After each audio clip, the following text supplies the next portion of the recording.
Can there be good without God? Can there be good without God? अरे good तो क्या भगवान के बिना सही हो सकता है? कभी नहीं, कभी नहीं, कभी नहीं, कभी नहीं, कभी नहीं, कभी नहीं। सच में?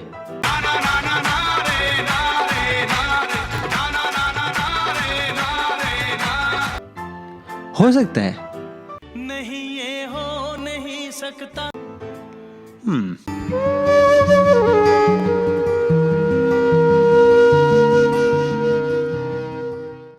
नमस्कार, मैं हूं शिवम गीता क्वेज से। We are here to help you discover your best friend, your most valuable asset and your true guide Bhagavad Gita.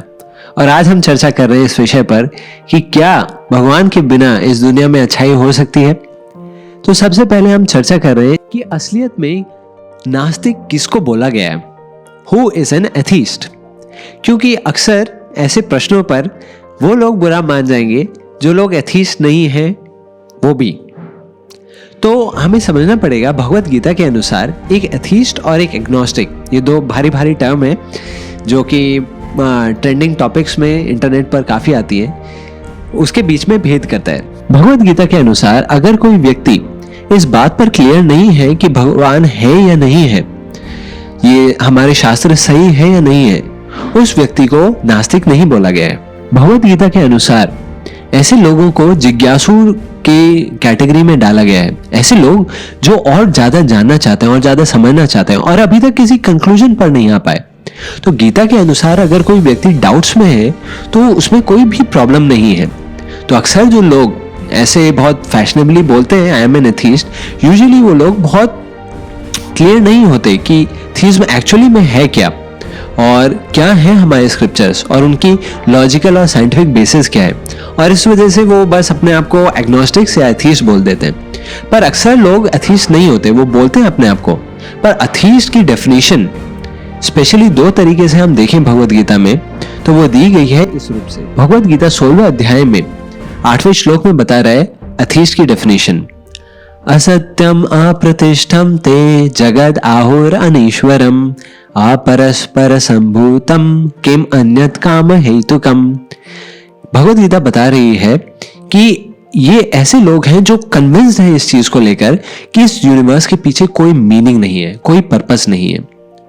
अनीश्वरम और असत्यम उसके साथ साथ कि हमारे लाइफ में डेथ के बियॉन्ड कुछ है ही नहीं, मैटर के बियॉन्ड कुछ नहीं है।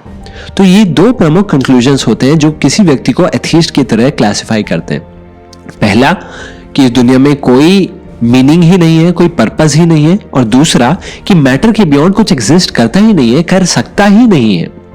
तो ये जब दो डेफिनेशंस किसी व्यक्ति के पास होती हैं, जो कि बहुत रेयर है, वो व्यक्ति एथीस्ट कहलाता है और ऐसा व्यक्ति अच्छा कभी नहीं कर सकता।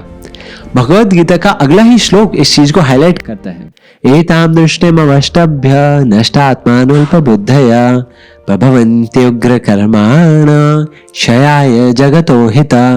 भगवत गीता बता रहा है ऐसे लोग अगर अपनी दृष्टि में ऐसा सिद्धांत डाल लेते हैं कि इस दुनिया का कोई मीनिंग नहीं है, कोई पर्पस नहीं है, तो वो लोग क्या करेंगे?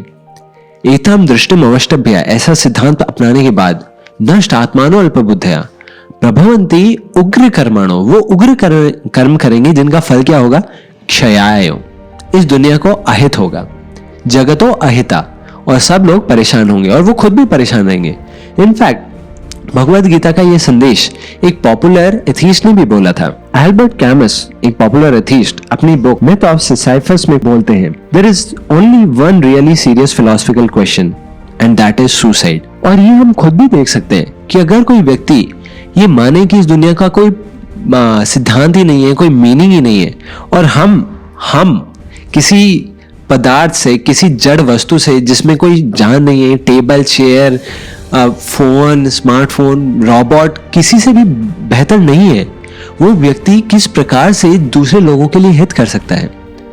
इससे बड़ा भी सवाल एक ये है हमारे ऊपर सोशली कि अगर कोई समाज इस प्रकार से विश्वास करने लगे तो सही और गलत के बीच में भेद करने का मापदंड ही क्या बचेगा? फिर क्या व्यवस्था और क्या जीवन का लक्ष्य?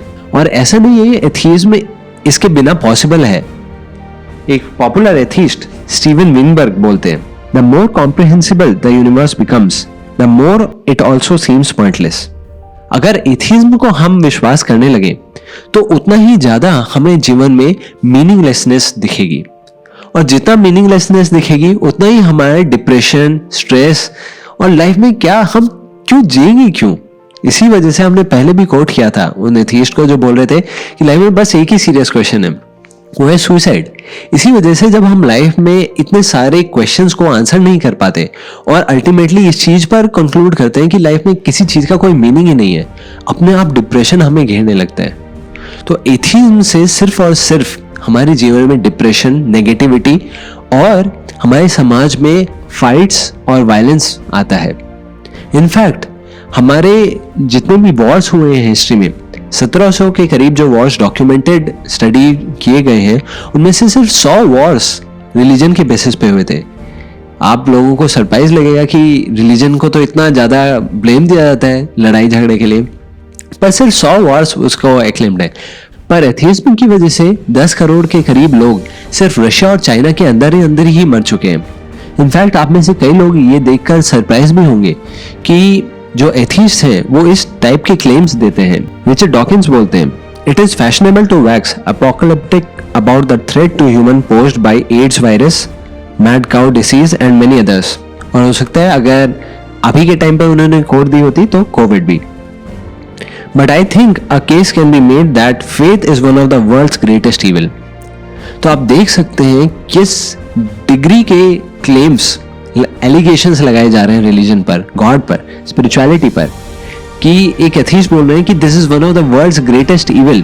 In fact handbook of religion and health जो कि ऑक्सफोर्ड यूनिवर्सिटी प्रेस ने पब्लिश किया था, उसमें प्रोफेसर्स ने 2000 से भी ज्यादा ऐसे एक्सपेरिमेंट्स को स्टडी किया था कि क्या इफेक्ट होते हैं रिलीजन के और हमारे सोशल और फिजिकल फिनोमेना के।